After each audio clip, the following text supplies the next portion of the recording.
बताओ भगवान को पाने के लिए क्या करना चाहिए? हैं? समर्पण करना चाहिए, ठीक है। और प्रेम किसे कहते हैं? प्रेम किसे कहते हैं? प्रेम। भगवान को पाना है तो क्या करें? गोपियां क्या कर रही हैं?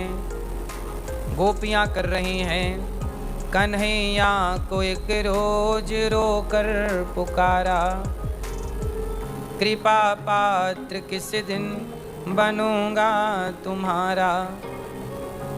भगवान को कितना भी आप पुकारो, लेकिन पुकारने का तरीका गलत है तो कैसे सुनेंगे वो? सही तरीका क्या है? अच्छा एक बात बताओ, डॉक्टर के पास आप जाते हैं कि हमें यहाँ दर्द है, यहाँ दर्द है, कोई आप पीड़ा बताते हैं और बड़ी पीड़ा है तो सबसे पहले डॉक्टर क्या करता है? सबसे पहले डॉक्टर आपका ब्लड निकालता है। क्या निकालता है? ब्लड। जो आपका ब्लड है, जो आपका खून है, वो खून में, ब्लड में सब कुछ लिखा है, लेकिन जो उसमें जो लिखा है उसे केवल डॉक्टर पढ़ सकता है। हमारे सामने भी बहुत सारा खून पड़ा होता है, पर हम तो उस खून में लिखी बातें नहीं पढ़ सकते। पर डॉक्टर उस खून को ले जाएगा, सैंपल और टेस्ट करेगा और सब रिपोर्ट निकालेगा, तो हर रिपोर्ट को निकाल के वो खून से जान सकता है कि आपकी किडनी सही है कि गलत है, आपका लीवर ठीक काम कर रहा है कि डैमेज है, आपको कैंसर है या नहीं है, आपको फला बीमारी है या नहीं है। बोलो हाँ। जैसे डॉक्टर ब्लड की भाषा समझता है और डॉक्टर को कोई भाषा समझ में, एक ही भाषा जानता है डॉक्टर, केवल ब्लड की। कोई भी बीमारी होगी पहले ब्लड निकालेगा आपका। जैसे डॉक्टर एक ही भाषा समझता है, केवल ब्लड की, ऐसे ईश्वर भी केवल एक ही भाषा समझते हैं। कौन सी? आंसुओं की। जैसे ब्लड में लिखा हुआ डॉक्टर पढ़ लेते हैं, ऐसे भक्त के प्रेम में बहे आंसुओं को भगवान पढ़ लेते हैं कि क्या लिखा है इसके आंसू। इसलिए जब भगवान की याद में गोपियां रोईं तो भगवान ने कहा, उद्धव कहा घनश्याम ने उद्धव से, वृंदावन जरा जाना, वहाँ की गोपियों को ज्ञान का कुछ तत्व समझाना। विरह की वेदना में वे सदा बेचैन रहती हैं, तड़प कर आह भरती हैं और रो रो कर ये कहती हैं। गोपियाँ क्या कहती हैं? है प्रेम जगत में सार, है प्रेम जगत में सार, और कुछ सार नहीं, मन कर ले प्रभु से प्यार, और कुछ सार नहीं। प्रेम। चले मथुरा से जब कुछ दूर, वृंदावन निकट आया, वहीं से प्रेम ने अपना अनोखा रंग दिखलाया। जैसे ही उद्धव जी, भगवान ने वृंदावन गोपियों को समझाने किसे भेजा? भगवान कृष्ण के मित्र थे उद्धव, जो बृहस्पति के चेले थे, बृहस्पति जी से पढ़े थे, बड़े विद्वान उद्धव जी। आज गोपियों को समझाने कौन जा रहा है? उद्धव जी। चले मथुरा से जब कुछ दूर, वृंदावन निकट आया, वहीं से प्रेम ने अपना अनोखा रंग दिखलाया। क्या बिटप झुक कर ये कहते हैं? बिटप मतलब वृक्ष। वृक्ष कह रहे हैं, हे उद्धव इधर आओ, इधर आओ। पपीहा, पी कहाँ, पी कहाँ? मानो पपीहा कह रहा कि मेरे कृष्ण कहाँ चले गए? उद्धव क्या संदेशा लाए हो उनका? मानो वृक्ष कह रहे हैं कि उद्धव हमारी डाल पर बैठकर कभी कन्हैया बांसुरी बजाया करते थे, अब ना जाने हमें छोड़कर कहाँ चले गए। बताओ उद्धव, हमारे कृष्ण कब आएंगे और कब अपने चरणों का स्पर्श हमें कराएंगे? बिटप झुक कर ये कहते हैं, इधर आओ, इधर आओ। पपीहा कह रहा, पी कहाँ ये भी तो बतलाओ। नदी यमुना की धारा शब्द हरिहर का सुनाती है, भ्रमर गुंजार से भी यही मधुर आवाज आती है। एक ही आवाज थी वृंदावन में, क्या है? प्रेम जगत में सार, है प्रेम जगत में सार, और कुछ सार नहीं। प्रेम। उद्धव जैसे ज्ञानी आए पर यहाँ के वातावरण को, भूमि को देख करके सकुचा गए। उद्धव जी आगे बढ़े, ग्वालवाल भगवान कृष्ण के मित्र मिल गए। भैया तुम कौन हो? उद्धव जी ने परिचय दिया, मैं उद्धव हूँ। ग्वाल वालों को लगा मेरे कृष्ण आ गए, दौड़ पड़े, कन्हैया कन्हैया। जाकर देखा, बोलिए कृष्ण तो नहीं है पर कृष्ण जैसा लग रहा। तुम कौन हो? बोले कृष्ण का मित्र हूं। ब्रजवासियों ने कहा कि कृष्ण के मित्र तो हम हैं, तुम कब से हो गए? मन सुखा बोला, मंगल बोले कि हे उद्धव, क्या हमारे कृष्ण नहीं आए? नहीं आए। ये सुनकर के सारे ब्रजवासी धड़ाम से गिर गए। प्रेम किसे कहते हैं मेरी माँ? प्रेम प्रेम सब कोई कहे, प्रेम न जाने कोई। और 2.5 अक्षर प्रेम का पढ़े सो पंडित होए। प्रेम प्रेम सब कोई कहे, प्रेम न जाने कोई। प्रेम प्रेम सब कहते हैं, सबसे प्रेम प्रेम, पर प्रेम कोई जानता नहीं है। सारे ब्रजवासी गिर गए, कृष्ण कृष्ण रोने लग गए। उद्धव जी ने कहा भैया क्या हुआ? कृष्ण नहीं आए। उद्धव जी ने कहा हम आए हैं ना उनका ज्ञान लेकर। अच्छा ये बताओ कृष्ण की गोपियां कहाँ हैं? माँ यशोदा कहाँ हैं? माँ यशोदा तो कृष्ण के जाने के बाद बेचारी ऐसी हैं मानो प्राण निकल चुके हैं, केवल मुर्दा खड़ा है। बार बार दरवाजों में भीगी हुई आंखों से देखती हैं, क्या कृष्ण आ गया? क्या कन्हैया आ गए? नहीं आए मैया। बेचारी रोने लग जाती है। कहा तो था कि 2 दिन में आ जाऊंगा, अभी तक नहीं आया। यशोदा मैया बोली, कहा था 2 दिन में आऊंगा। कन्हैया क्या तू मुझे भूल गया रे? क्या तुझे मेरी याद नहीं आती? क्या अपराध किया मैंने जो तू छोड़ करके चला गया? यशोदा मैया बोली, कन्हैया तू नहीं आना चाहता तो बेटा मत आ, पर एक बार कह तो देख के मैं नहीं आऊंगा। तू नहीं आएगा तो मैं तसल्ली से मर जाऊंगी। बेटा कन्हैया तू कह के गया है ना माँ आऊंगा, मैं मर भी तो नहीं सकती रे। यदि मर गई और तू तब आया तब? मैं मर गई और तू आ गया। कहा मेरी मैया कहाँ है? कम से कम तू ये तो कह जाता कि मैं जा रहा हूँ, अब नहीं आऊँगा। तू नहीं आएगा तो मैं कम से कम तेरी याद में मर तो जाऊँ। तूने ये कह दिया कि मैं आऊँगा, मैं मर भी नहीं पा रही हूँ। सोचिए कृष्ण ने ये बात क्यों कही थी कि मैं 2 दिन में आ जाऊँगा? इसलिए कही थी कि मेरी गोपियाँ और मेरी मैया मुझे जीवित मिल जाए। कह देते कि मैं नहीं आऊँगा तो गोपियाँ किसके लिए जीती, किसके लिए प्राण रखती? ओ कान्हा रे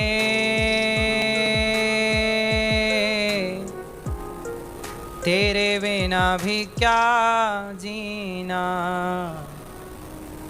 ओ मोहन रे तेरे बिना भी क्या जीना। फूलों में कलियों में सपनों की गलियों में तेरे बिना कुछ कहीं ना। तेरे बिना भी क्या जीना। ओ कान्हा रे। हे श्याम सुंदर अब तुम ही बताओ हम जिए तो किसके लिए? एक सखी बोली अब तो देखो चलो मर जाती है। उद्धव जी आए, नाना सखियों मरो मत। जैसे कृष्ण के लिए तुम रो रही हो, वो कृष्ण एक जगह छोड़ी सर्वत्र है, वो तो भगवान है। माँ यशोदा से बात हुई, उद्धव जी मिले। रात कृष्ण की चर्चा करते बीत गई। उद्धव से कहा मैया ने, उद्धव क्या मेरे कन्हैया को मेरी याद नहीं आती बेटा? उद्धव जी ने कहा मैया आती तो है, तो आया क्यों नहीं मिलने? उन्होंने मुझे भेजा है। माँ यशोदा समझ गई कि अब नहीं आएगा। तब यशोदा माँ बोली ठीक है तो कह देना कि अब तेरी माँ तुझे जीवित ना मिलेगी। उद्धव जी ने कहा माँ क्या कह रही हो? ऐसे ना कहो, आप मर जाओगी तो कन्हैया भी मर जाएगा आपके वियोग। वो जिंदा, उसे जिंदा देखना चाहती हो ना माँ, तो आप में उसके प्राण बसते हैं। इसलिए आप जीती रहोगी तो वो जीता रहेगा, आप मर गई वो मर जाएगा। माँ, गोपियों ने कहा हमारे लिए क्या भेजा है, तो पत्र दे दिया। भगवान श्री कृष्ण ने क्या दिया है, गोपियों ने कहा हमारे लिए क्या भेजा है, उद्धव जी ने पत्र दे दिया। एक पत्र दिया है कृष्ण ने, ये पत्र। गोपियों ने जब सुना कि कृष्ण ने हमारे लिए पत्र भेजा तो गोपियों ने उद्धव जी से वो पत्र छीन लिया, और छीन कर एक सखी ने क्या किया, दूसरी सखी ने उस सखी से छीना तो उस पत्र के 2 टुकड़े हो गए, फिर तीसरी ने छीना 3 टुकड़े हो गए, चौथी ने छीना 4 टुकड़े हो गए, पांचवी ने छीना 6 टुकड़े हो गए, कई टुकड़े हो गए। उद्धव जी बोले सखी तुमने पत्र पढ़ा तो नहीं, और टुकड़े टुकड़े कर दिए। और गोपियां उस टुकड़े को क्या करती, एक टुकड़ा एक सखी लेके बैठी, दूसरा टुकड़ा दूसरी सखी लेके बैठी, तीसरा टुकड़ा तीसरी पत्र का, और कोई उस टुकड़े को अपने नेत्र से लगा रही है, कोई माथे से लगा रही है, कोई चूम रही है, कोई हृदय से लगा रही है। उद्धव जी समझ नहीं पाए कि ये क्या है। एक वहां जाके रोने लग गई, एक वहां जाके रोने लग गई, एक वहां, और ये पत्र को छाती से लगाकर कन्हैया कम से कम तुम्हें मेरी याद तो आई, तुमने हमारे लिए कुछ भेजा तो सही। उद्धव जी ने कहा सखियो तुमने पत्र फाड़ डाला, तुमने पढ़ा तो है नहीं कि उसमें लिखा क्या है। तब गोपियों ने कहा कि उद्धव जिसने कृष्ण को पढ़ लिया हो उसको पत्र पढ़ने की जरूरत नहीं, हम कृष्ण का पत्र क्या पढ़े, हमें तो पता है इसमें क्या लिखा। बस हमें तो इस बात की तसल्ली है कि कम से कम उसे हमारी याद तो आई। देखिए जरा इस तरह का प्रेम, और प्रेम में इस तरह का पागलपन। यदि भगवान के प्रेम में ये पागलपन है ना, तो यही प्रेम और यही पागलपन ईश्वर तक पहुंचाता है। इसलिए भगवान को क्या चाहिए, भगवान को चाहिए केवल प्रेम। और हम लोग क्या करते हैं, भगवान से प्रेम नहीं हो पाता, हम लोग वस्तु चढ़ाते हैं। हम लोग क्या कहते हैं, पत्रम पुष्पम फलम तोयम। आप भगवान को क्या चढ़ाते हैं, वस्तु, पत्र, तुलसी का पत्ता, बिल्व पत्र, शमी पत्र। भगवान को पत्तों की जरूरत नहीं है, क्या चाहिए, पत्र। भगवान को क्या चढ़ाना चाहिए, आप लोग भगवान को क्या चढ़ाते हैं,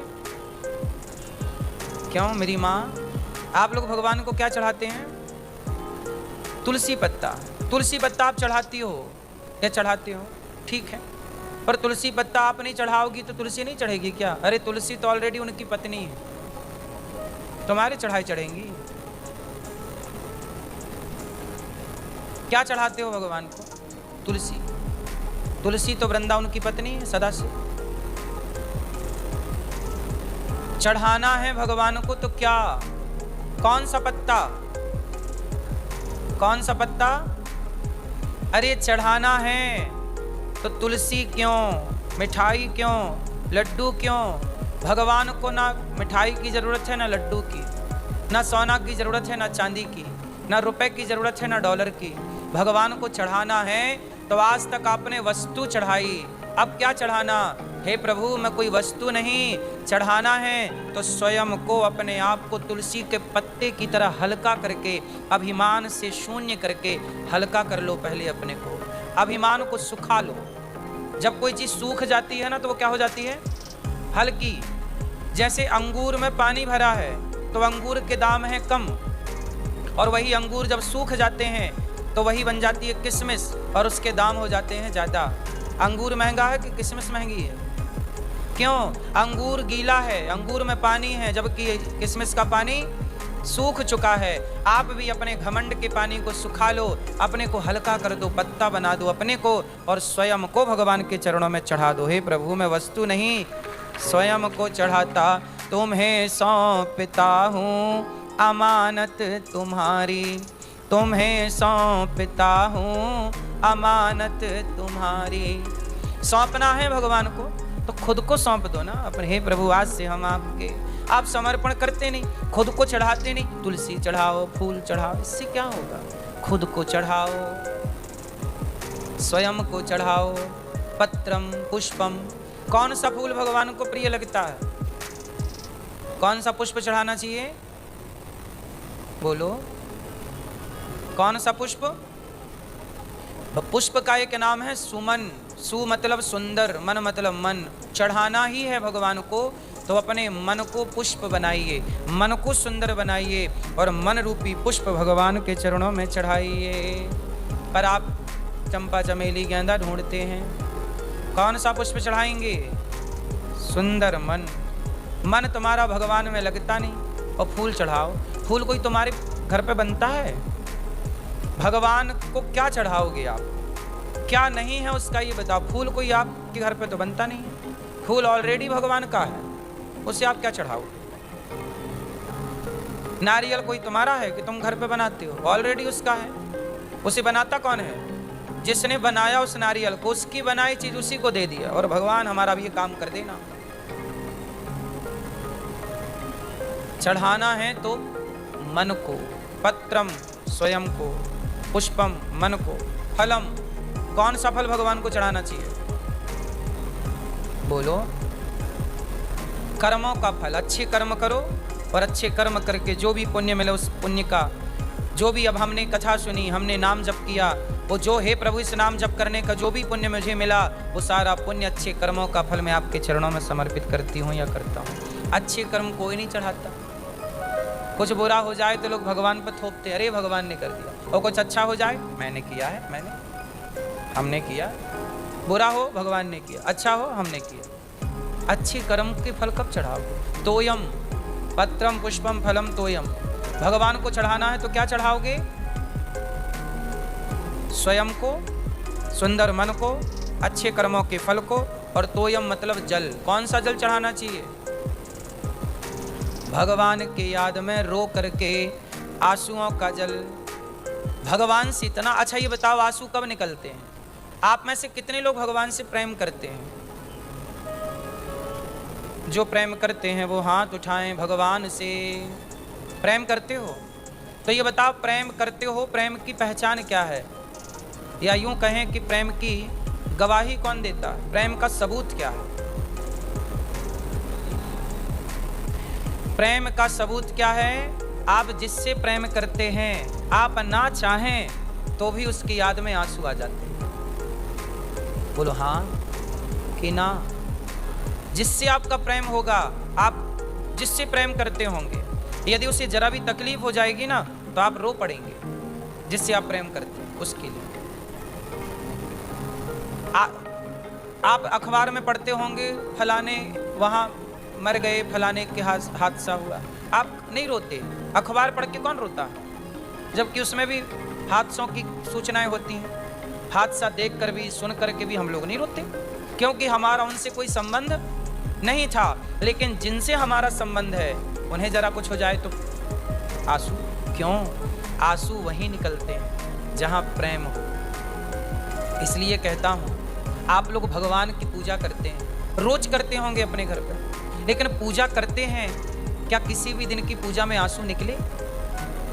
क्यों नहीं निकलते? आप लोग मंदिर जाते हैं, क्या भगवान को देखकर आंसू निकलते हैं? लोग इतनी दूर से वृंदावन जाते हैं, बिहारी जी को देखा और बाहर चले गए। अरे ये कोई मिलना नहीं है।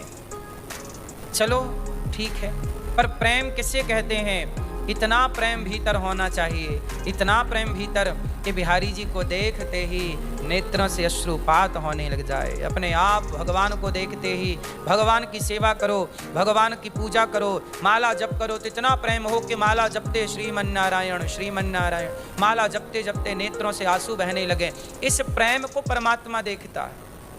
अब आप माला जप रहे हैं, माला जप रहे हैं, देख रहे हैं, तो काहे जप रहे हो?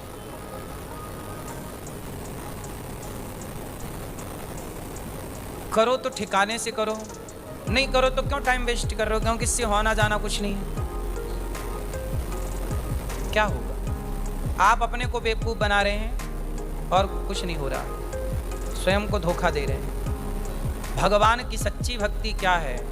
भरत जी 14 साल तक क्या करते रहे राम के लिए? केवल रोते रहे, राम राम। गोपियां क्या करती रहीं? रोती रहीं। अरे भक्ति का मीराबाई क्या करती रही? कृष्ण की याद में रोती रही।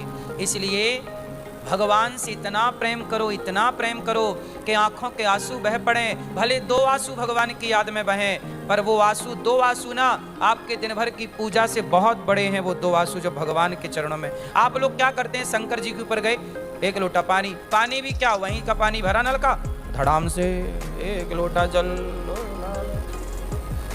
वहीं लोटा मिल जाता है, वहीं पानी मिल जाता है, कोई खर्चा नहीं होता। 1 लोटा लिया धम्म से शंकर जी पे।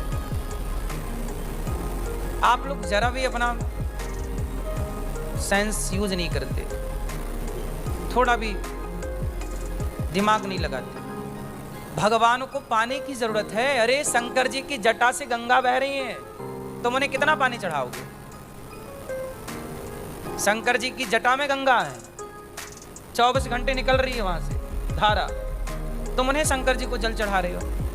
तो क्या जल नहीं चढ़ाना चाहिए? चढ़ाना चाहिए, पर कौन सा जल? गंगा जल नहीं, गंगा तो ऑलरेडी उनकी जटा में है।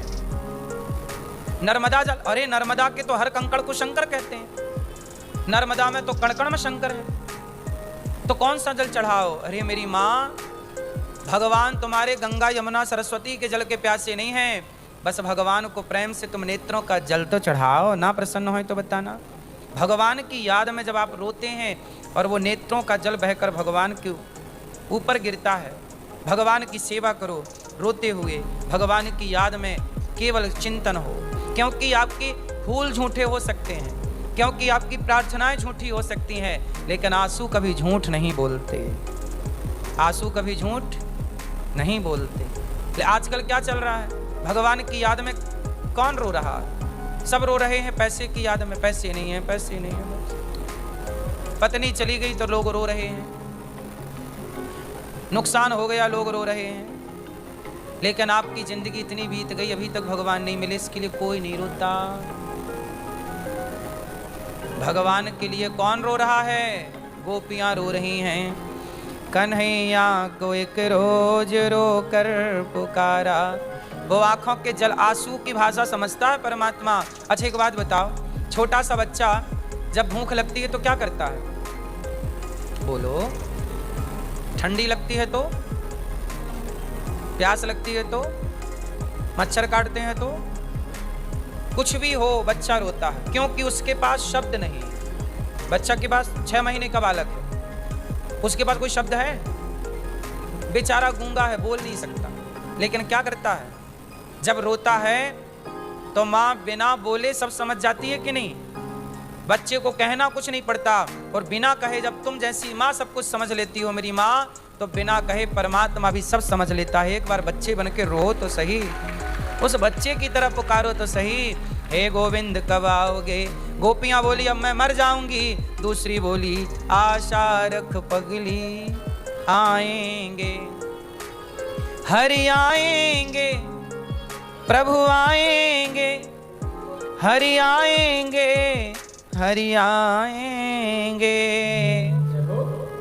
कहा है ना आऊंगा, आशा रख, आशा रख, आशा रख पगली आएंगे, आशा रख, आशा रख पगली आएंगे, आशा रख,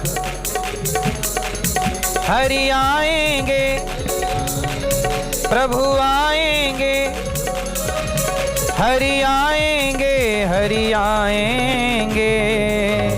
आशा रख, आशा रख, आशा रख पगली आएंगे, हरि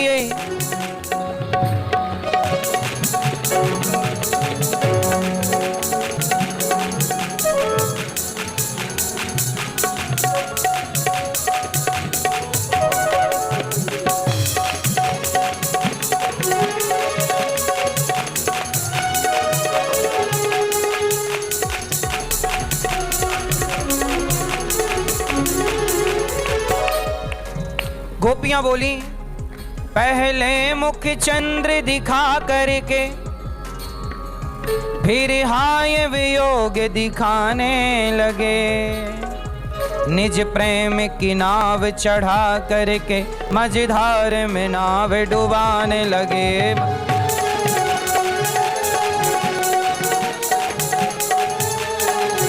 बस एक ही बार हंसा करके अब सारी उम्र रुलाने लगे। करुणा करनी तो दूर रही, करुणा निधि होके रुलाने लगे।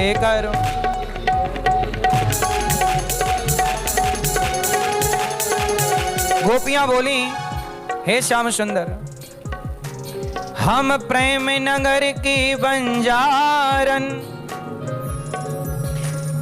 जप तप और साधन क्या जाने। हम श्याम नाम की दीवानी, नित नेम के बंधन क्या जाने।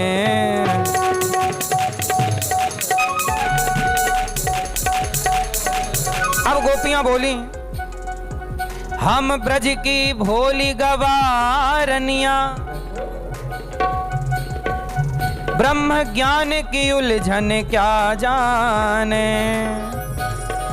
मेरे और मोहन की बातें एक मैं जानूं या वो जाने।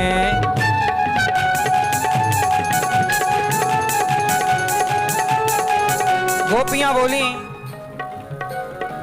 प्रेम झूठा सही, दुनिया को दिखाने आजा। ए कन्हैया, तू किसी और से मिलने के बहाने आजा। जब नहीं आए तब गोपियां बोली, मर मत जाना सखी, वो आता होगा, वो आता होगा, वो आता होगा।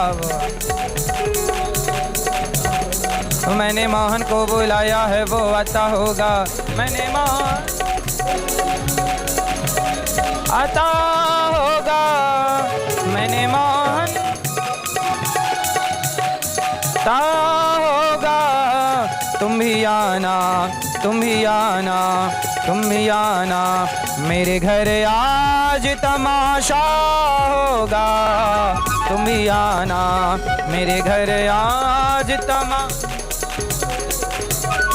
तुम भी आना, तुम भी आना, तुम भी आना, तुम भी आना। ऐ मेरे श्याम,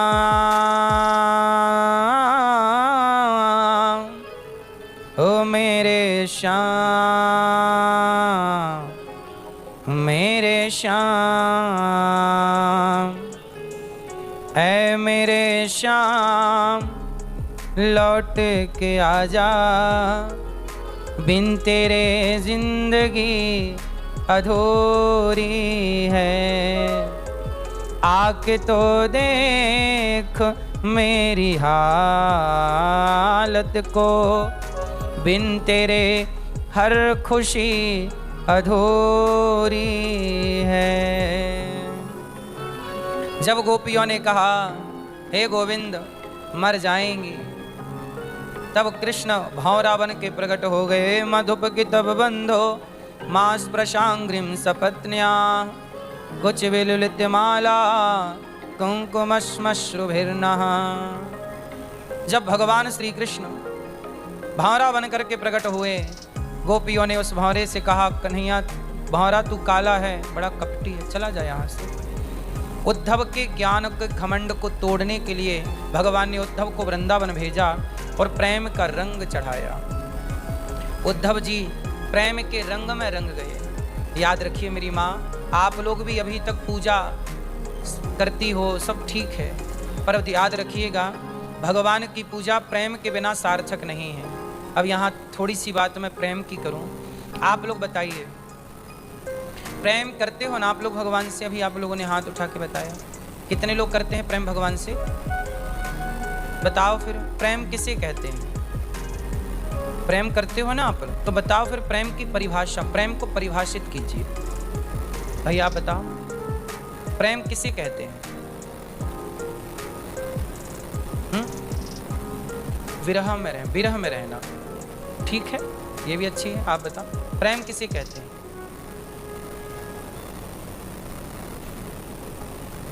आप बताओ। आत्मा से प्रेम किसे कहते हैं? आजकल के जो लड़का लड़की स्कूल कॉलेजों में कर रहे हैं, ये प्रेम है? आई लव यू खेलते हैं, ये प्रेम है? तो बताओ फिर, स्कूल कॉलेज में जो लड़का लड़की करते हैं, आई लव यू खेलते हैं, ये क्या है? आप लोग कह रहे हो प्रेम नहीं है, तो क्या है ये? लड़की तो कहती है कि मैं इससे बहुत प्यार करती हूँ, लड़का भी कहता है मैं इससे बहुत प्यार करता हूँ, हाँ या ना?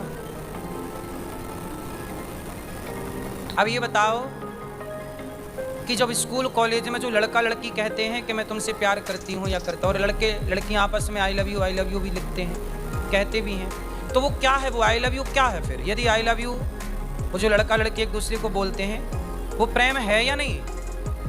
क्यों भैया, वो प्रेम है? नहीं है तो क्या है? ये भैया तो कह रहे हैं कि वो प्रेम है।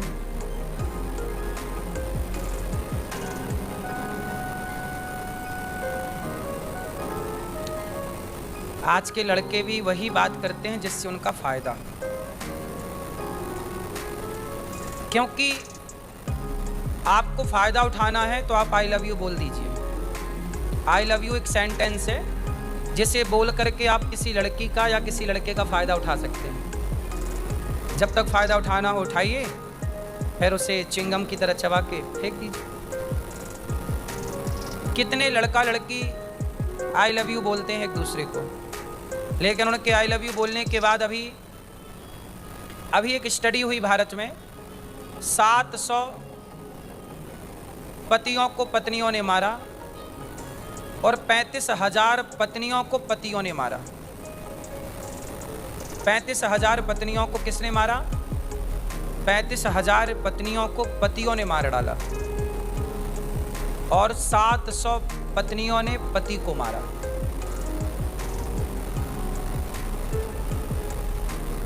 अब ये बताओ कि जो 35,000 और प्लस 700, क्या इन दोनों ने एक दूसरे को आई लव यू ना बोला होगा? बोलो। इनमें से बहुत लोगों की लव मैरिज थी, बहुत लोगों की अरेंज थी, दोनों ने एक दूसरे को आई लव यू बोला होगा, लेकिन उस आई लव यू के बोलने के बाद भी किसी महिला के टुकड़े कुकर में पका दिए जाते हैं तो किसी पति को ड्रम में पैक कर दिया जाता है। अब आप लोग मुझे बस ये बताओ कि आई लव यू का मतलब क्या होता है? जो उसका मतलब होता है, क्या उस मतलब पे कोई चल पाता है कि केवल अपने मतलब के लिए आई लव यू बोला जाता है? इस धरती का सबसे छलावा वाला सेंटेंस कोई है तो आई लव यू। इस धरती का सबसे झूठा सेंटेंस कोई है तो आई लव यू। बोलो हाँ या ना?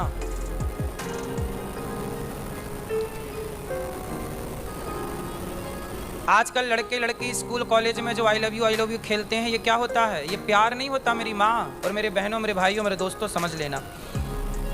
कोई आपसे प्यार क्यों करेगा? कोई आपसे प्यार, बोलो, कोई आपसे प्यार, कोई आपसे प्यार क्यों करेगा? प्यार आपसे नहीं होता, प्यार आपसे नहीं होता साहब। आप गलतफहमी में हैं कि लोग आपसे प्यार करते हैं। जिसके पास कुछ होता है ना, माल खजाना, उसको आई लव यू कहने वाले बहुत होते हैं, और जिसके पास कुछ नहीं होता, बहुत लड़के ऐसे हैं जो 40 साल के हो गए, शादी ही नहीं हो रही है, उन्हें तो कोई आई लव यू नहीं कह रहा है। उनके पास कुछ नहीं है ना, तो उन्हें आई लव यू कोई नहीं। और जिसके पास पैसा है, आपके पास पैसा हो तो 70 साल के आप हो जाएं तो भी आपको 100 आई लव यू रोज मिल जाएंगे। पैसा तो हो आपके पास, और आपके पास कुछ नहीं है, तो बताओ किसे कौन आई लव यू कह रहा है? हाँ या ना? इसका मतलब है आई लव यू आपसे नहीं है, आपके लिए नहीं था वो। आपके बैकग्राउंड, जो आपके भूमिका है, पैसा है, शोहरत है, पद है, प्रतिष्ठा है, आप बहुत सुंदर हैं, तो आपको आई लव यू बोला जाएगा। वरना बिल्कुल कोई लड़की बिल्कुल काली हो और मजदूरी कर रही हो और उसका रूप रंग अच्छा ना हो, बड़े बड़े दांत हों, और मजदूरी कर रही हो, बिल्कुल काली हो, बताओ उसे कौन आई लव यू कह रहा है? बोलो। और आप थोड़ा सुंदर हैं तो आपको रास्ते चलते आई लव यू मिल सकते हैं। इसका मतलब ये हुआ कि आई लव यू आपके लिए नहीं था, आपकी सुंदरता के लिए था, या आपके पैसे के लिए था, या आपकी शोहरत या आपके नाम प्रतिष्ठा के लिए था। आपका नेम फेम है तो आपको आई लव यू है, आपका नेम फेम नहीं है तो आपको आई लव यू नहीं है। कुल मिला के कोई आपसे प्यार क्यों करेगा? आपसे प्यार कर सकती है तो केवल आपकी माँ, आपका पिता और आपके भगवान। और आप इस गलत फहमी में रहते हैं कि वो लड़की वो लड़का हमसे प्यार नहीं करता। साहब, लोग यूज करते हैं आपका। बोलो हाँ। और आप कितने लड़के बेचारे आत्महत्या कर लेते हैं, वो कितनी लड़कियां आत्महत्या कर लेती हैं। आप रेशो देखिए नौजवान लड़का लड़कियों की आत्महत्या का। आजकल लड़का लड़की आत्महत्या ज्यादा कर रहे हैं, हाँ या ना? क्यों आत्महत्या कर ली? किसी लड़के से उसका आई लव यू था, फिर क्या हुआ? वो आई लव यू टूट गया, ब्रेकअप हो गया, तो क्या हो गया? अब क्या करें, अब कैसे जिएं? चलो मर जाते हैं। कितनी लड़कियां फांसी लगा लेती हैं। कुछ लड़के होते हैं जो लड़कियों के साथ रह के और उनका वीडियो बना लेते हैं पर्सनल मिलने का, और बाद में ब्लैकमेल करते हैं, देखो हम सबको दिखा देंगे, सोशल मीडिया में डाल देंगे, तुम हमसे आके मिलो, तुम हमारे साथ रहो, हमारे संग रात बिताओ, नहीं तो हम ये सोशल मीडिया में डाल देंगे। अब बताइए शुरुआत कहाँ से हुई थी? आई लव यू से। और एंड कहाँ हुआ? फांसी के फंदे पे। वो लड़की क्या करे बेचारी, फंस गई ना वो। कितनी लड़कियां हैं जिनको मैं जानता हूं, जिन्होंने केवल इस बात के लिए आत्महत्या कर ली कि उनका यूज करके लड़कों ने वीडियो बना ली और बस धमकी दी। अब वो बाप को कैसे बताए? समाज में बदनामी हो तो उसने सोचा क्या करे, मर जाए। ऐसा होता है या नहीं, आप बताइए। बोलो हाँ। हम ही गलत हैं कि समाज में ये गलत हो रहा है? बहुत सारी लड़कियों के साथ ऐसा अत्याचार होता है, बहुत सारे लड़कों के साथ होता है। आजकल तो लड़कों के साथ होता है। लड़की का फोन आता है, वीडियो कॉलिंग आती, दोस्ती करते हैं, दोस्ती करी, एक आध महीने दोस्ती चली, फिर लड़की बोलती है कि आप हमें अपना पूरा अकाउंट दे दो, मतलब मोबाइल का पूरा सिस्टम हमें दे दो। तो उसके पूरे आईडी ले लेती है ना वो, तो आपके मोबाइल नंबर सारे फ्रेंड्स के और माँ बाप के परिवार के चले गए उसके पास। फिर वो एक दिन आपसे वीडियो कॉल करके कहती है कि चलो तुम अपने अंग वस्त्र उतारो। तो वो अपने कपड़े उतारती है, ये अपने कपड़े उतारता है, और वीडियो कॉलिंग चल रही होती है, वो रिकॉर्ड कर लेती है। और रिकॉर्ड करने के बाद दोनों ने एक दूसरे का शरीर देखा और वीडियो बन गई। वीडियो कट होने के बाद उसने ये वीडियो आपको भेज दी कि जल्दी 5 लाख दो वरना ये वीडियो तुम्हारे परिवार को दिखाएंगे। बोलो हाँ। ऐसा क्राइम हो रहा है कि नहीं, हम आपसे पूछ रहे हैं। बोलो। हम ये सारी बात सोचिए आपको बता रहे हैं, क्यों? कि आप अपने बच्चों को सचेत कर सकें, सावधान कर सकें कि कहीं ये आपके बच्चे के साथ ना हो जाए। आजकल फ्रॉड लड़कियों के संग तो होता है, लड़कों के संग भी होता है। बलात्कार केवल लड़कियों का होता है ये तो आपने सुना है, लड़कों का भी बलात्कार होता है, लड़कों का भी रेप होता है। बोलो हाँ। इसलिए आपको बहुत सावधान रहने की जरूरत है। आपको केवल हम ये बातें इसलिए बता रहे हैं कि आप आई लव यू के चक्कर में ना पड़ें, पढ़ाई पर ध्यान दें, मन लगा के पढ़ें। लव जिहाद नाम की एक बीमारी है पूरी दुनिया में। लव जिहाद कहाँ से शुरू होता है? आई लव यू से।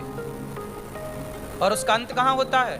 उस लड़की को बेचने पर 10 लाख 20 लाख में बेच दिया जाता है। जैसे ऑस्ट्रेलिया की लड़की है, लव जिहाद में फंसी तो इसे ले जाके अमेरिका में बेच दिया, अमेरिका की लड़की है तो ले जाके दुबई में बेच दिया, वहाँ की लड़की है तो वहाँ अन्य कंट्रियों में जाके 10-5 लाख 20 लाख में खूब आराम से बिक जाते हैं लोग। अब सोचिए कि लड़का साल में 2 लड़की भी फंसाया आई लव यू के नाम पे, और वो झूठी आई लव यू में फंस गई, और 2 लड़कियों को भी वो साल भर में बेच दिया, तो 20-20 लाख की बेचा तो साल भर में 40 लाख हो गए कि नहीं? तो कौन सा बुरा धंधा है उसके लिए? जैसे गलत ही करना हो उसके लिए तो ये बढ़िया है, लेकिन ये तो आपको समझना है कि आपको इस गंदगी में नहीं फंसना, आपको इस जंजाल में नहीं फंसना। यदि फंस गए तो फिर यहाँ से दलदल से निकल ना पाओगे। इसलिए आपको हम केवल सचेत कर रहे हैं, सावधान कर रहे हैं। प्यार, अच्छा एक बात बताओ, जितना प्यार माँ बाप करते हैं उतना प्यार कोई लड़की या कोई लड़का कर सकता है? बोलो। आज की एक लड़की मेरे पास आई, गुरुजी मैं इस लड़के से बहुत प्यार करती हूँ। लड़का भी बोला गुरुजी मैं इससे बहुत प्यार करता हूँ। तो मैंने कहा प्यार करते हो, हमें क्यों बता रहे हो, करो। बोले गुरुजी हम शादी करना चाहते हैं। हमने कहा कर लो। बोले हमारे माँ बाप तैयार नहीं हैं। तो मैंने उस लड़के से कहा कि जब माँ बाप तैयार नहीं है तो फिर शादी क्यों करता है। लड़का बोला नहीं मैं तो शादी इसी से करूंगा। तो मैंने कहा जब तू इसी से शादी करेगा तेरे माँ बाप का क्या होगा। तब उस लड़के ने कहा गुरुजी मैं अपने माँ बाप को छोड़ दूंगा। मैंने उस लड़की की तरफ देखा, मैंने लड़की से कहा बहन देख रही है, जो अपने माँ बाप को छोड़ सकता है, जिसने इसका मलमूत्र धोया है, जो अपने माँ बाप का सगा ना हो पाया वो तेरा सगा हो जाएगा। ये बात हर लड़की को समझना चाहिए। जो लड़के कहते हैं ना कि हम सब छोड़ देंगे आपके लिए, ये प्यार नहीं है, ये वासना है। केवल तुम्हारी चमड़ी से प्यार करता है वो। कल को तुम्हारा बच्चा होगा और तुम्हें छोड़ के चला जाए, तुम्हें बुरा अच्छा लगेगा। अरे माँ बाप के कितने सपने होते हैं, कितने अरमान होते हैं बच्चों के लिए, और आप अपने माँ बाप को इस तरह से दगा दे करके, ये दगा ही तो है, धोखा है। सोचिए जब आप अपने माँ बाप को धोखा दे सकते हैं तो फिर आप किससे धोखा नहीं दे सकते। फिर आप पर विश्वास कौन करेगा। ईश्वर भी ये सवाल पूछेंगे कि भाई तू तो अपने बाप का सगा ना हुआ, अपनी माँ को धोखा तूने दिया, तो तू क्या छोड़ेगा हमें। इसलिए पढ़ाई करो मन लगा के, फिर शादी कर लो। शादी करके फिर प्रेम पूर्वक अच्छी लड़की अच्छे लड़के को देखो। शादी ब्याह, आजकल शादी ब्याह में बड़ा झंझट होता है। शादी के बाद पता चलता है जिस लड़की से ब्याह हुआ वो गलत है। इसलिए हमारे भारत की प्राचीन परंपरा रही है कि विवाह करने से पहले एक बात का ख्याल रखा जाता था, विवाह कहाँ करना चाहिए। आजकल शादी ब्याह में धोखा क्यों मिलता है, इसका कारण जानते हैं। अच्छा यहाँ आज मैं तो देखो भारत की जानता हूँ, ऑस्ट्रेलिया में शादी ब्याह के बाद धोखा होता है कि नहीं, यहाँ का क्या रेशो है, होता है। शादी के बाद धोखा मिलता है, लड़की को भी और लड़के को भी। अच्छा ये धोखा क्यों मिलने लग गए बताओ। इसका कारण क्योंकि आपने अपने संस्कार गवा दिए। कौन से वाले। हमारे यहाँ पहले देखो शादी किससे करनी चाहिए, कहाँ करनी चाहिए, इसका एक छोटा सा उदाहरण मैं आपको देता हूँ। पहले के लोग शादी बहुत अच्छे से करते थे। पहले शादी वहाँ करते थे जहाँ पर लड़की के, जैसे आप दोस्त हैं तो आप फ्रेंड है ना, तो आप फ्रेंड हैं तो आप एक दूसरे को बेहतर जानते हैं। तो क्या पहले करते थे कि पहले दोस्ती को ना रिश्ते में बदल लेते थे। क्या कर लेते थे, दोस्त हैं तो एक दूसरे की लड़का लड़की से कर लिए ब्याह के, चल भाई हम दोस्त थे अब हम रिश्ता कर लेते, क्योंकि हम दोनों एक दूसरे को जानते हैं। हम तेरी लड़की को जानते हैं तो हमारे लड़के को जानता है, हम तेरे लड़के को जानते हैं तो हमारी लड़की को जानता है। तो इसमें क्या है, कभी संभावना धोखे मिलने की, क्योंकि एक दूसरे को आप जानते थे। लेकिन धोखा वहां मिलता है जहां आप जानते ही नहीं थे कि लड़की का बैकग्राउंड क्या था या क्या है, और आपने शादी.com में जाके शादी कर ली, तो पता नहीं कि दुल्हन आ रही है कि दुल्हन के रूप में आतंकवादी आ रही है। हाँ या ना, पता नहीं फिर वो दुल्हा है कि वो आतंकवादी है। इसलिए विवाह कहते हैं पानी पियो छान के और विवाह करो जान के। पानी पियो छान के और विवाह करो। गलतियां ज्यादा होशियारी में आप लोगों ने गलतियां कर दी कि ज्यादा होशियार बन गए ना, तो आपने शादियां शुरू कर ली। शादियां करने से पहले जरूर, हम तो कहते हैं लड़की लड़के का विवाह वहां करो जहां बचपन से आप जानते हो एक दूसरे को। क्यों जी, बात सही है कि गलत? आप गलत हो तो बता दो जो मैं ये बोलना छोड़ दूं। ये सही है कि गलत है? शादी विवाह वहीं करना चाहिए जहां आप लोग एक दूसरे को या फिर आपका भाई का दोस्त हो, आपके परिवार का कोई जान परिचित का हो, जिस लड़की को हमने बचपन से देखा हो, जिस लड़के को हमने बचपन से देखा हो। हम बचपन से क्या है, एक दिन में आप देख भी नहीं सकते। आजकल लड़कियां देखने जाते हैं, आजकल लड़के देखने जाते हैं, एक दिन में थोड़ी कोई दिखता है। एक दिन में तो तुम्हें बिल्कुल साधु संत बन के बैठ जाएगा, लो भैया हम अच्छे हैं। भाई आदमी 4 दिन शराब ना पिए, 4 दिन आदमी गलत काम ना करे, तो उससे देख के तो यही लगेगा भाई ये तो बहुत अच्छा है। और गलत आदमी जब सीधा बनता है ना, तो उसके जैसा सीधा कोई होता नहीं है, ऐसा लगता है बहुत अच्छा है। लेकिन शादी के बाद पता चला कि यार ये तो एक नंबर का नालायक है। तो ये धोखा आपके, क्योंकि रिश्ते सदा के लिए हैं। कोई आप मजाक नहीं कर रहे हैं, आप बेटी का ब्याह कर रहे हैं, आप कोई टाइम पास नहीं कर रहे हैं, आप बेटी का विवाह, इसलिए पूरी पड़ताल हो। इसलिए कहते हैं थोड़ा दोस्त बनाओ, ऐसे लोगों से दोस्ती बनाओ जो अच्छे हों, जिनका आचार विचार व्यवहार अच्छा हो, संस्कार अच्छे हो। और वो दोस्ती जब देखो कि बढ़िया है सब, तो दोस्ती को रिश्तेदारी में तब्दील करो। यही समझदारी है। लंबा चलना है तो, वरना फिर तलाक तलाक खेलना है तो वो तो चल ही रहा है। हम तो लंबा चलने के संस्कार बताएंगे ना आपको, कि लंबा हमारा सनातन इतना लंबा क्यों चल रहा है। वो चला आया, लाखों साल से चला आ रहा है, आज तक डैमेज नहीं हुई हमारी संस्कृति। क्यों? क्योंकि बेस मजबूत है।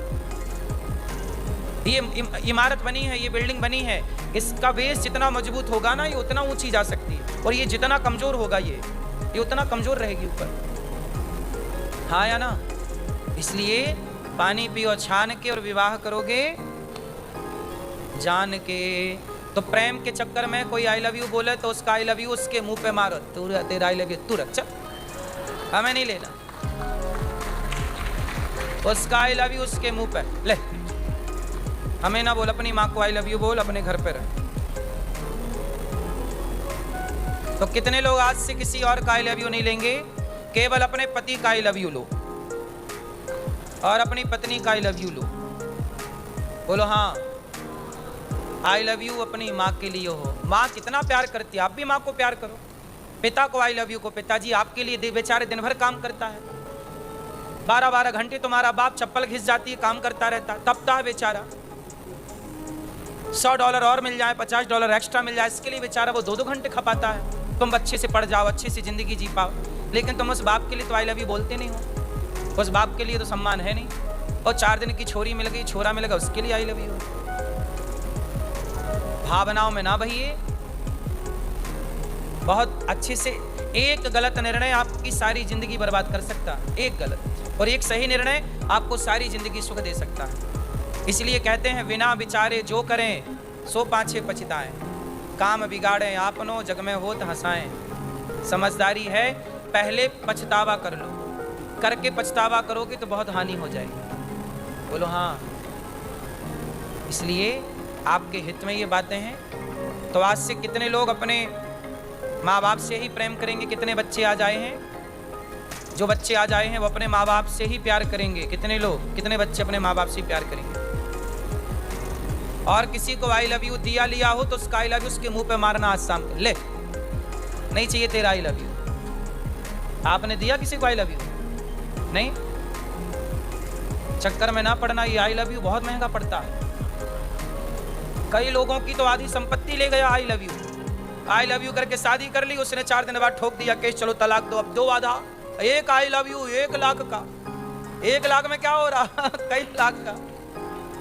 बाद में रोगे आई लव यू के नाम से, हैं? 1-1 मिलियन का लो, एक आई लव यू 1 मिलियन का। महंगा पड़ रहा कि नहीं आई लव यू? इसलिए इस आई लव यू से बचो, दूर रहो, ये खतरे की घंटी है।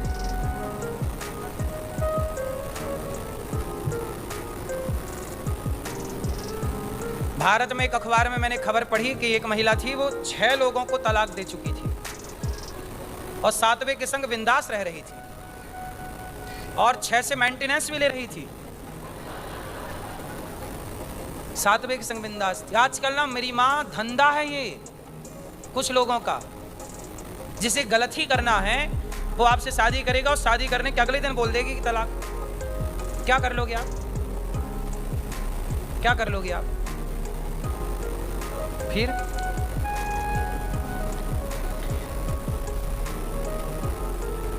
भगवान ने, उद्धव जी जब गए ब्रजवासियों से, गोपियों से मिले, भगवान का दर्शन गोपियों ने हृदय में कराया, ब्रज रज में लौटे उद्धव जी भगवान के दर्शन करने वापस आए। कहा प्रभु चलिए, आप मथुरा में गोपियां बहुत प्रेम करती हैं। भगवान ने कहा गोपियां तो मेरे भीतर हैं, कोई बाहर थोड़ी हैं। अच्छा, भगवान गोपियों को छोड़कर गए, फिर वापस कब आए? 100 साल के बाद। कितने साल के बाद? 100 साल के बाद जब भगवान श्री कृष्ण कुरुक्षेत्र गए, वहां से जब लौटे, भगवान तो गोपियों से मिलने गए। कृष्ण से बिछड़े कितने साल हो गए? 100 वर्ष। 100 वर्षों का वियोग क्यों हुआ? क्योंकि राधा रानी को 100 साल का वियोग होगा, ये श्राप राधा रानी के भाई ने दिया था, श्री दामा ने। राधा और कृष्ण का 100 साल का वियोग होगा, ये श्राप था। 100 साल बाद जब मिले तो भगवान श्री कृष्ण की चर्चा हुई। भगवान की 16,108 पत्नियां बैठी और भगवान श्री कृष्ण के गोपियां बैठी। तो भगवान की जो पत्नियां हैं 16,108, उन्होंने माता यशोदा से कहा कि माँ, हमने सुना है कि कृष्ण के जाने के बाद यहाँ गोपियां बहुत तड़पी, बहुत रोईं। वो क्या दृश्य था माँ, जरा हमें बताओ कि कृष्ण के जाने के बाद यहाँ का हाल क्या था, कैसे ये गोपियां तड़प रही थी, जरा उनकी तड़प हमें बताओ। तब यशोदा माँ बोली कि देख, मैं नहीं बता सकती बेटा, पर रोहिणी माँ, रोहिणी मतलब बलराम जी की माँ, बलराम जी की माँ ने कहा मैं बताती हूँ। तो एक जगह पर रोहिणी माँ बैठ गई और सभी भगवान की 16,108 पत्नियां बैठी, गोपियां बैठी और रोहिणी माँ ने कथा सुनाई। क्या सुनाई मेरी माँ? कृष्ण के जाने के बाद गोपियां कैसे तड़पी।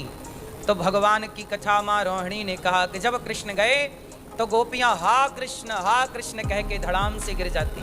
कृष्ण के जाने के बाद किसी के घर में चूल्हा नहीं जला, किसी सखी ने पेट भर भोजन नहीं किया, गाय ने पेट भर घास नहीं खाई, किसी ने पेट भर पानी नहीं पिया, तड़पती रही, रोती रही, हा कृष्ण कृष्ण कृष्ण। तभी उस द्वार पर, जिस द्वार पर जब रोहिणी माँ कथा सुनाने लग गई ना, तो सब कथा सुनने लगे। उस समय कृष्ण, बलराम और सुभद्रा कहीं गए हुए थे। तीनों वापस आए। तीनों जब वापस आए तो दरवाजे पे खड़े हो गए भगवान, और रोहिणी माँ कथा सुनाने लग गई कि कृष्ण के जाने के बाद गोपियां किस तरह से तड़प रही हैं। जब कृष्ण के वियोग में गोपियों की हालत कैसी थी, ये कथा जब कृष्ण ने सुनी तो द्वार पर खड़े खड़े कृष्ण रोने लग गए।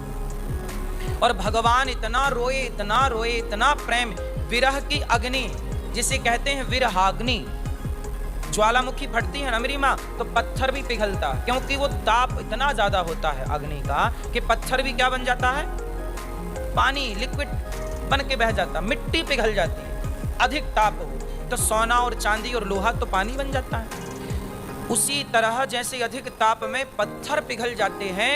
जब रोहिणी मैया कथा सुनाई तो उस विरह की आग इतनी प्रबल थी कि कृष्ण की आंखों से आंसू नहीं निकले, बल्कि आंखें ही पानी की तरह बह गईं, हाथ की उंगलियां बह गईं। भगवान कृष्ण का शरीर पानी बनकर बहा जा रहा है। तब नारद जी आए, नारायण नारायण, मैया कथा रोको रोको रोको। रोहिणी माँ बोली क्या हुआ? वो देखो कृष्ण पिघल गए। माँ ने जाकर देखा, लाला क्या हुआ? तेरी आंखें कहाँ गई लाला? तेरा मुंह कहाँ गया? तेरे कान कहाँ गए? तेरे हाथ कहाँ गए? तेरे पांव कहाँ गए? सब पिघल गया, पूरा शरीर पिघल के पानी बनने वाला था। कथा रोकी, थोड़ा सा शरीर रह गया। माँ बोली प्रभु ये क्या हुआ? कौन सा वैद्य बुलाऊं? तब भगवान श्री कृष्ण बोले, माँ मुझे किसी वैद्य की जरूरत नहीं है। मेरा शरीर जो पिघल गया, ये गोपियों ने मेरे लिए इतना आंसू बहाई, इतने आंसू बहाई कि मैं उनके आंसुओं का ऋणी हो गया, और मैं सदा उनकी याद में यूं ही अब खड़ा रहकर उनका इंतजार करता रहूंगा। भगवान का वो पिघला हुआ शरीर आज जगन्नाथ भगवान कहलाता है। भगवान श्री कृष्ण का वही पिघला हुआ शरीर क्या कहलाता है? आप लोगों ने जगन्नाथ जी का दर्शन किया? कैसे हैं जगन्नाथ जी? उनके आधे आधे हाथ नहीं है, ऐसे ऐसे देखा। कैसे हैं जगन्नाथ जी? ऐसे है ना, उनके आधे हाथ नहीं, कहां गए? पिघल गए। पांव नहीं है, आंखें नहीं, आंखें इतनी बड़ी गोल वो बनाते हैं, वो आंखें पिघल गई। इसलिए उनकी आंखों की जगह सपाट है। सपाट मतलब बिल्कुल एक सा प्लेन, जबकि अपनी आंखें थोड़ा सा ये इसके बीच में थोड़ा गड्ढा है, वहां बिल्कुल प्लेन, क्योंकि पिघल गया सब, ये हिस्सा पिघल के एक साइज का होगा ऐसे, इसलिए जगन्नाथ जी ऐसे। तो भगवान जगन्नाथ जी कौन है? प्रेम के प्रतीक बन करके गोपियों के प्रेम में हाथ बढ़ा के खड़े हैं कि गोपियों मैं ऋणी हूं तुम्हारा, तुमने मेरे से इतना प्रेम किया, आओ मेरे गले से लग जाओ। आज भी जो प्रेम करने वाले भक्त हैं उनके लिए जगन्नाथ जी आज भी हाथ पसारे खड़े हैं कि आओ मैं तुम्हें तैयार हूं गले लगाने के लिए, तुम लगने को तैयार हो। तो इसलिए भगवान जगन्नाथ जी ऐसे वो तैयार हैं आपको हृदय से लगाने के लिए। आप तैयार कब होंगे ये बताइए। इसलिए भगवान कृष्ण ही जगन्नाथ जी बने। तो भगवान का गोपियों से मिलन हुआ, इसके बाद भगवान अपनी लीला पूरी करेंगे। भगवान द्वारिका आए और एक रूप से जगन्नाथ जी, एक रूप से कृष्ण बनकर भगवान ने लीला की। एक दिन क्या भगवान के विवाह हुआ, रुक्मणी जी से विवाह हुआ, प्रद्युम्न उनके पुत्र हुए, सम्रासुर कुमार के रति से विवाह किया। भगवान का दूसरा विवाह जामवंत की बेटी जाम्बवती से हुआ। ये जामवंत जी त्रेता युग के जामवंत हैं। जामवंत के बचन सुहाए, सुनी हनुमंत हृदय अति भाए, तब लगी मोहि पर क्यों तुम भाई, सही दुख कंद मूल फल खाई। तो जामवंत जी की बेटी का नाम था जाम्बवती। इन्होंने राम जी से कहा कि प्रभु मेरी बेटी से विवाह कर लो। राम जी बोले मैं मर्यादा पुरुषोत्तम हूँ, इस जन्म में नहीं कर सकता, अगले जन्म में कृष्ण बनकर आऊंगा तो आपकी बेटी से जरूर विवाह करूंगा। तो वही जामवंत जी से भगवान ने युद्ध किया, उन्हें संतुष्ट किया और उनकी बेटी से विवाह किया। तीसरा विवाह भगवान का सत्यभामा से हुआ। चौथा विवाह भगवान का सूर्य भगवान की बेटी यमुना जी से हुआ। पांचवा विवाह भगवान का सत्या से हुआ। पांचवा विवाह मित्रविंदा से हुआ। छठवां विवाह भगवान का सत्या से, सातवां भद्रा से, आठवां लक्ष्मणा। भामासुर नाम का एक दैत्य था, उसने 16,100 कन्याओं को बंदी बना रखा था। उन कन्याओं ने प्रभु से कहा कि हमें छुड़ाइए। तब भगवान ने भामासुर को मारा। कन्याओं को कहा जाओ अपने घर। कन्याओं ने कहा हम कहाँ जाएं, हमें कौन स्वीकार करेगा। अब हम इस राजा के पास रह चुकी हैं तो हमारे विवाह अब होगा नहीं। लोग कहेंगे कि तुम तो पराये पुरुष के पास रह के आई हो, तुम्हें कौन स्वीकार करे। तो जिन नारियों को समाज स्वीकार नहीं करता उन नारियों के साथ विवाह करके भगवान ने उन्हें सम्मान के साथ जीने का अधिकार दिया है। तो टोटल विवाह हो गए 16,100 और उन विवाहों में 16,108 विवाहों में ये 16,000 वेद की ऋचाएं हैं, 108 उपनिषद हैं, ये विवाह है। अच्छा, भगवान की पत्नी मैया, आप किसकी पत्नी हो? मैया, मैया पीछे वाली मैया, आप किसकी पत्नी हो? क्या नाम है आपके पति का? मैया, क्या नाम? घोचूलाल।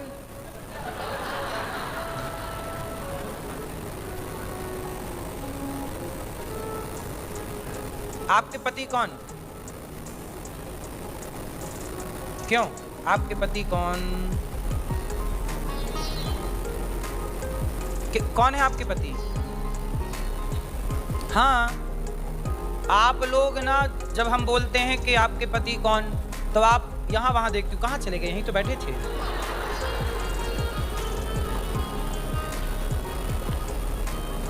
पति कहाँ है? आप कहती हो ये पति है। अरे ये जो आपका पति है ये तो फोटोकॉपी है, असली पति ये नहीं है। आपके असली पति कौन? ये हम नहीं कह रहे, आप स्वयं कहती हो तुम हो एक अगोचर, स्वामी सबके प्राणपति, किस विध मिला हूँ दया मैं, किस विध मिलूं श्री श्याम जी, तुमको मैं कुमति। ओम जय जग।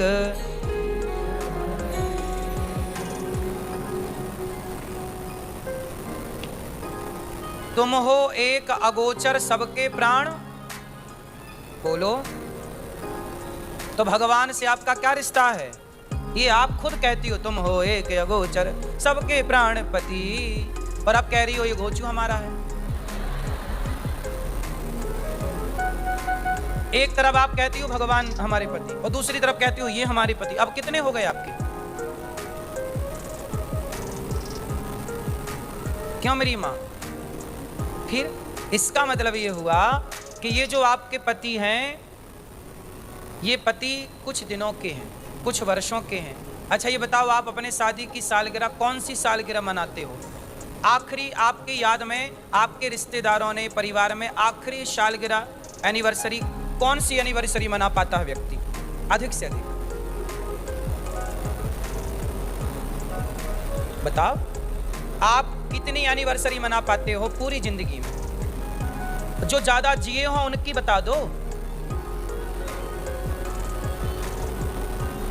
80वीं एनिवर्सरी है, ये सुना किसी की आपने कि 80वें नंबर की एनिवर्सरी मना रहे हैं? सुना आप लोगों ने? कहीं सुना हो तो शायद सुना हो, हम ये नहीं कहते नहीं सुना हो, पर कहीं लाखों में कोई एक आध ऐसा केस हो जहां 80वीं एनिवर्सरी मनाई जा रही हो, वरना अधिक से अधिक 60,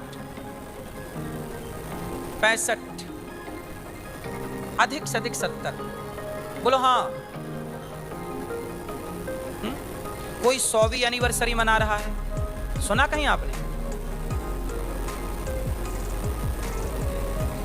बोलो, हम पूछ रहे हैं, आप बता सकते हैं नहीं ना?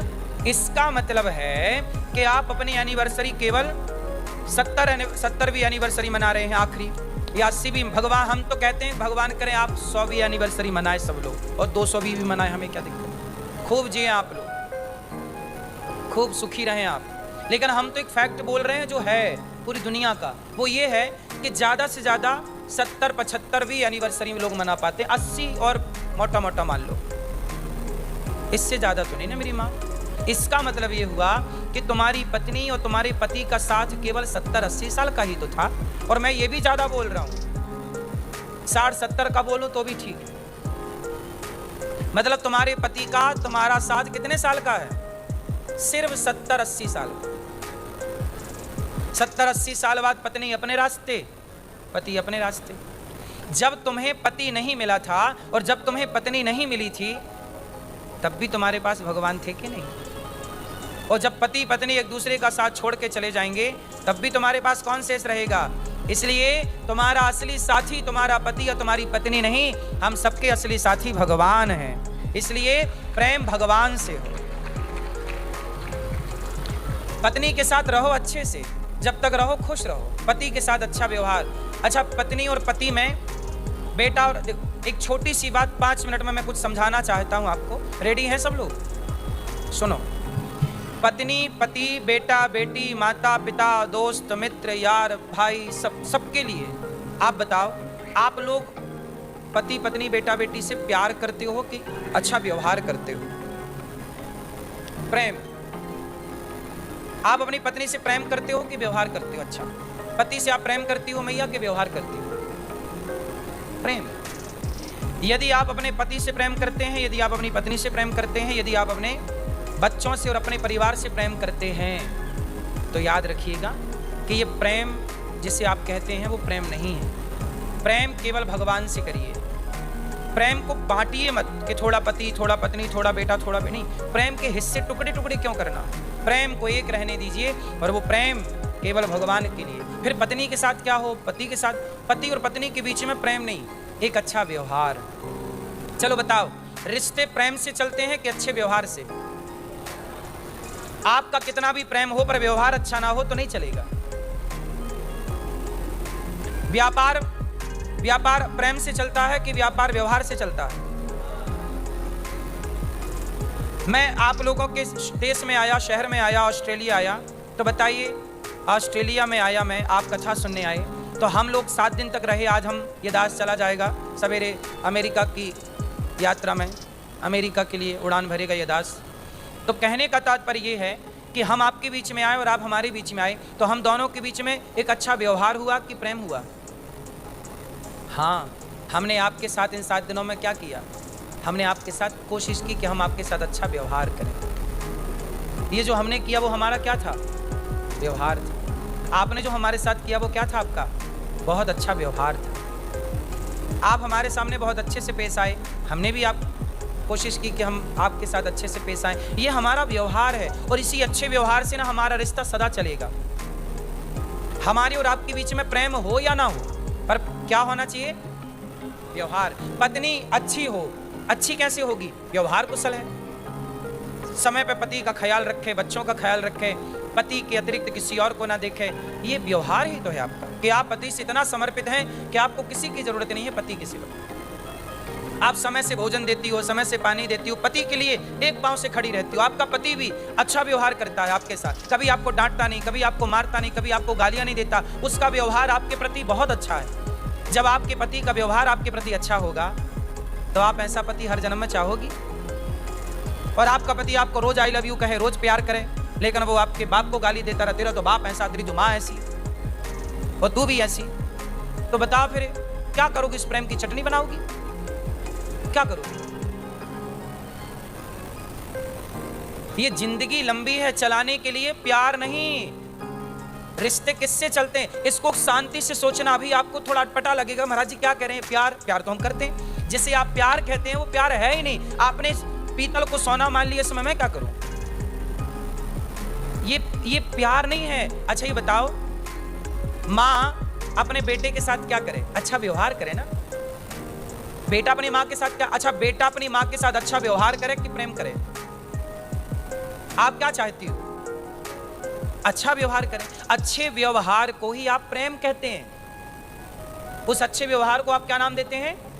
जबकि वो सिर्फ अच्छा व्यवहार, वो आपकी रिस्पॉन्सिबिलिटी है, आपकी जिम्मेदारी है। मेरी जिम्मेदारी है कि मैं आपको कथा सुना के संतुष्ट करूं, मैं अपना काम कर रहा हूं। आप एक मैया बोली बेटा हमें आपके गले लगना है, तो मैंने माँ को गले लगा लिया। तो मैं जब उस माँ को गले लगाया तो ये मेरा उस माँ के प्रति अच्छा व्यवहार है, एक बेटे के फर्ज निभा रहा हूं। अब इसे आप कहें कि ये प्रेम है? नहीं, आप इसे प्रेम कह सकते हैं, आपकी भाषा है, लेकिन एक्चुअली ये प्रेम नहीं है। ये एक अच्छा उस माँ का मेरे प्रति और मेरा उस माँ के प्रति अच्छा क्या है? ये व्यवहार है। इसलिए संसार में व्यवहार निभाइए। जगत से करिए व्यवहार और जगन्नाथ से करिए प्रेम। भगवान से प्रेम, संसार से व्यवहार हो। अब आप लोग क्या करते हैं? भगवान से करते हैं व्यवहार। ओम जय जगदीश्वर स्वामी, जय जगदीश्वर, पानी ले लो, फूल ले लो, जय जगदीश्वर, हो गया व्यवहार। और प्रेम, मेरा बेटा, मेरा प्रेमी बेटा, मेरी बेटी, मेरा भाई, मेरा ये